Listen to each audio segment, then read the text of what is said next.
فاعلم أنه لا إله إلا الله واستغفر لذنبك وللمؤمنين والمؤمنات والله يعلم متقلبكم ومثواكم. الحمد لله والصلاة والسلام على رسول الله أما بعد. أعوذ بالله من الشيطان الرجيم. إن ربك يعلم أنك تقوم أدنى من ثلثي الليل ونصفه وثلثه وطائفة من الذين معك. جیسا کہ سورہ مزمل کی شروع میں، جیسا کہ ہم تفسیر پڑھ رہے تھے، سورہ مزمل کی شروع میں اللہ نے کہا کہ اے نبی آپ پر تہجد واجب ہے. 1 سال تک آپ صلی اللہ علیہ وسلم اور صحابہ پر تہجد واجب تھا. 1 سال تک. جس طرح فرض نماز پڑھتے نا، فجر کی نماز ہم لوگ پڑھتے ہیں، ظہر کی نماز، اس طرح 1 سال تک صحابہ پر تہجد واجب تھا. اس کے بعد اللہ نے 1 سال کے بعد یہ آیت نازل کرتی ہیں، سورہ مزمل کی آخری آیت جو بڑی آیت ہے. اس میں اللہ نے کہا کہ ان ربک یعلم، تمہارا رب جانتا ہے کہ تم لوگ جو نا رات کا آدھا حصہ، رات کا جو نا 1/3 حصہ جو نا تم تہجد کا اہتمام کرتے ہو، بلکہ صحابہ بھی تہجد کا اہتمام کرتے تھے. صحابہ بھی آپ حسن کے ساتھ تہجد کا اہتمام کرتے تھے.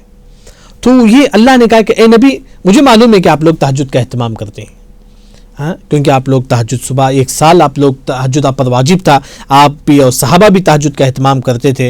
اس کے بعد اس آیت میں اللہ نے وہی فرمایا کہ اے نبی اس کے بعد تہجد واجب نہیں ہے، سنت ہے. سنت کا مطلب چاہے تو پڑھو، نہیں پڑھے تو گناہ نہیں ہے، نہیں پڑھے تو گناہ نہیں. وہی اس آیت میں بتایا گیا. یہاں اللہ نے کہا کہ واللہ یقدر اللیل والنہار، اللہ ہی اندازہ لگانے والا ہے دن اور رات کا. کبھی آپ دیکھتے ہیں کہ دن بڑا ہوتا ہے رات چھوٹا ہوتا ہے. کس نے کیا ہے؟ اللہ نے.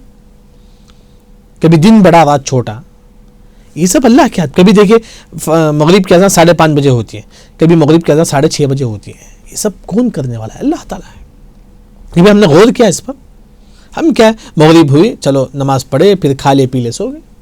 تھوڑا غور کرو کبھی رات بڑی ہوتی ہے، دن چھوٹا ہوتا ہے، دن بڑا ہوتا ہے، رات.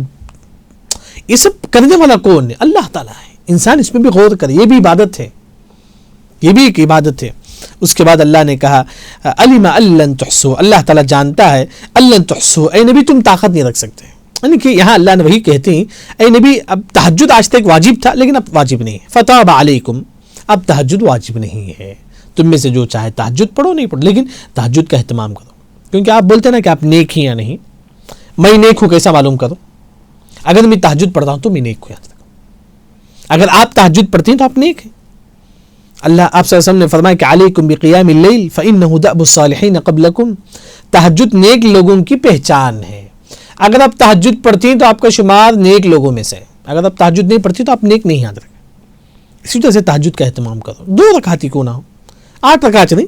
ہم رمضان میں جو نا بولتے ہیں نا 8 رکعت آپ سن تہجد پڑھتے تھے. کیا رمضان کے علاوہ کبھی ہم نے 8 رکعت تہجد پڑھا ہے؟ نہیں پڑھے ہم لوگ تہجد. حالانکہ اب اللہ نے وہی کہا کہ جو نا تہجد واجب نہیں ہے.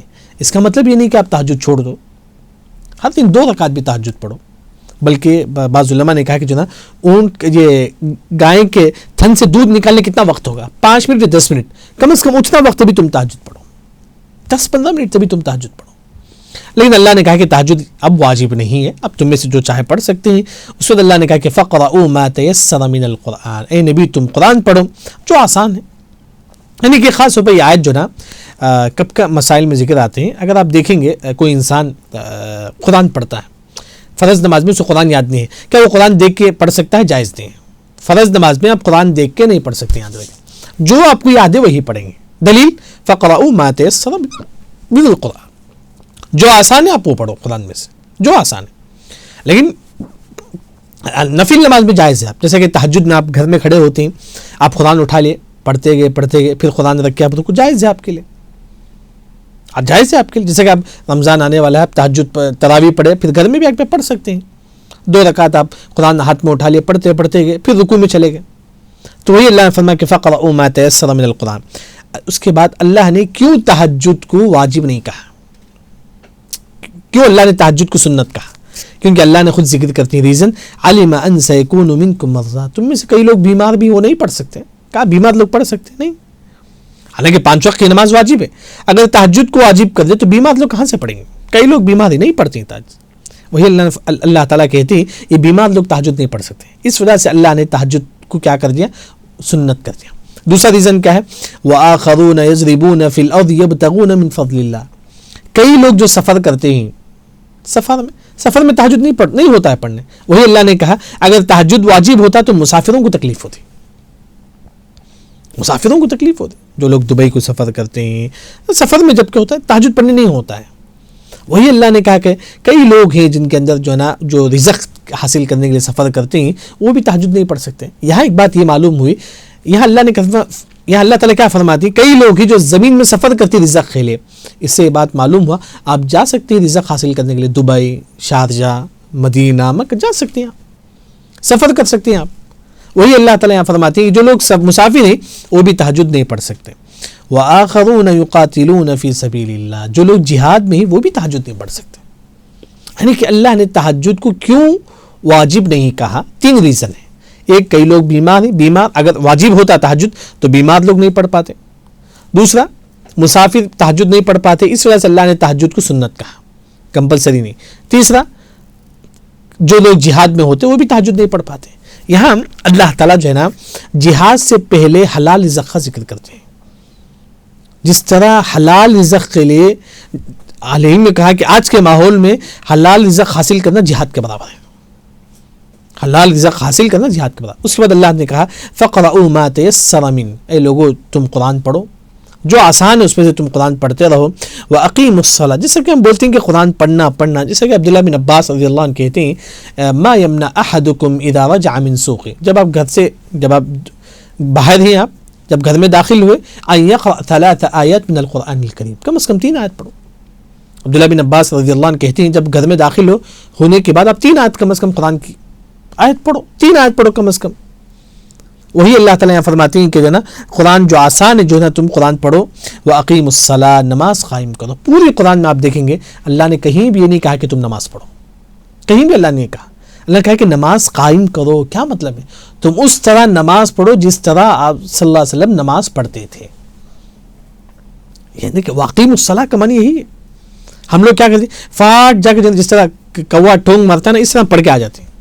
نہیں، وَأَقِيمُوا الصَّلَاةَ، نبی نے جس طرح نماز پڑھا اس طرح نماز پڑھو. آج کل عورتیں اس طرح سجدہ کرتی ہیں، کہاں ہے بھائی حدیث؟ نہیں ہے. صلوا کما رأیتمونی اصلی، تم اس طرح نماز پڑھو جس طرح آپ سب نماز پڑھتے تھے.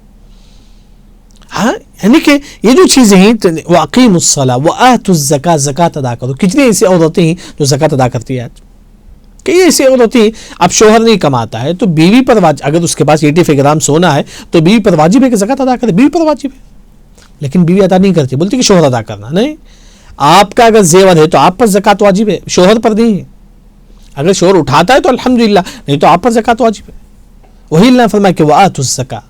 اس وقت اللہ نے کہا کہ وَأَقْرِضُوا اللَّهَ قَرْضًا حَسَنًا، تم اللہ کو قرض دو، قرض حسنہ. قرض کا کیا مطلب ہے؟ اللہ کو قرض دینے کا مطلب میں آپ کو 1000 روپے قرض دیتا ہوں، آپ 2 دن میں آپ مجھے لوٹاتے ہیں. تو قرض کا مطلب وہ پیسہ مجھے آتا ہے، یہ معنی آپ یاد رکھیں. قرض کا جو مطلب کیا ہے، میں آپ کو 1000 روپے دیے، آپ مجھے لوٹا دیے، اسے قرض بولتے ہیں. اچھا، لیکن یہاں اللہ نے کہا کہ تم اللہ کو قرض دو، اور گویا کہ تم اللہ کے نام میں خرچ کرو، اللہ اس کا ڈبل اللہ تعالیٰ آپ کو دے گا، اس کا ڈبل اللہ تعالیٰ آپ کو دے گا. اللہ کے نام میں قرض دینا مطلب اللہ کے نام میں صدقہ کریں گے تو اللہ تعالیٰ، وہ صدقہ اللہ کے لیے قرض ہے، اللہ تو اس کا ڈبل اللہ تعالیٰ آپ کے مال میں برکت دے گا. جو انسان صدقہ نہیں کرے گا اللہ اس کے مال کو برباد کر دے گا. جیسا کہ مشہور ہے، ہر دن 2 فرشتے آسمان سے اترتے ہیں، ان میں سے ایک فرشتہ کہتا ہے اللہم آتی منفقا خلفا، اللہ جو صدقہ کرتا ہے تو اس کے مال میں برکت دے دے. ایک اور فرشتہ کہتا ہے اللہم آتی ممسکا تلفا، اللہ جو صدقہ نہیں کرتا تو اس کے مال کو برباد کر دے. آپ صدقہ کرو نا، صدقہ کریں گے تو جناب اللہ تعالیٰ آپ کے مال میں برکت دے گا. وہی اللہ تعالیٰ کہتے ہیں وما تقدموا لانفسکم من خیر تجدوه عند اللہ هو خیرا واعظم اجرا، جو آپ اللہ کے لیے کرتے ہیں یہ آپ کے لیے سب سے بہتر ہے. جو آپ اللہ کے نام میں جو پیش کرتے ہیں یہ اس کا بہترین بدلہ اللہ تعالیٰ آپ کو دے گا. اگر آپ 1 روپے بھی صدقہ کریں گے اس کا بہترین ثواب کل حشر کے میدان میں آپ دیکھیں گے. بلکہ حدیث میں آتا ہے ایک انسان حلال رزق میں سے کھجور کے گٹلی کے برابر صدقہ کرتا ہے، حلال رزق میں سے کھجور کے گٹلی کے برابر. کما یربی احدکم فلوہ، جس طرح گھوڑا پالنے والا گھوڑے کو پالتا نا، اس طرح اللہ تعالیٰ آپ کے دیے ہوئے صدقے کو اللہ تعالیٰ پالتا ہے. جب آپ حشر کے میدان میں آئیں گے پہاڑ کی شکل میں اللہ تعالیٰ اس ثواب کو لوٹائیں گے. وہی اللہ نے کہا جو آپ اللہ کی راہ میں خرچ کریں گے اس کا بہترین بدلہ آپ اللہ تعالیٰ کے پاس پائیں گے. ہوا خیر، یہ بہتر ہوگا. وَأَعْظَمَ أَجْرًا، سب سے بہترین اجر ہوگا. سورہ مزمل کے آخر میں اللہ نے کہا کہ وَاسْتَغْفِرُ اللَّهِ، تم اللہ سے استغفار کرو. وَاسْتَغْفِرُ اللَّهِ، یہ بڑی عجیب سے اگر پوری ہماری جو بھی عبادت تھی، نماز، روزہ، زکوٰۃ، ہر عبادت کے اینڈنگ میں استغفار ہے. جیسا کہ امام سعدی رحمہ اللہ نے ایک قاعدہ ذکر کرتی ہیں کلما فرغ من عبادہ ان یستغفر اللہ. ہر عبادت کے اینڈنگ میں آپ کو استغفر اللہ پڑھنا. نماز ہوگی بولو استغفر اللہ، زکوٰۃ دینے کے بعد بولو کہ استغفر اللہ، حج ہونے کے بعد قرآن میں خود ہے حج کے بعد بولو استغفر اللہ. ہر عبادت کے بعد آپ کو استغفر اللہ پڑھنا ہے. کیوں؟ ہو سکتا ہے کہ نماز میں کچھ کمی ہو.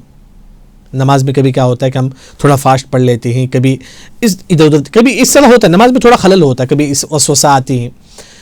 اس کا کفارہ کیا ہے؟ استغفر اللہ. اگر آپ استغفر اللہ مطلب اللہ تو میرے گناہوں کو معاف کر دے.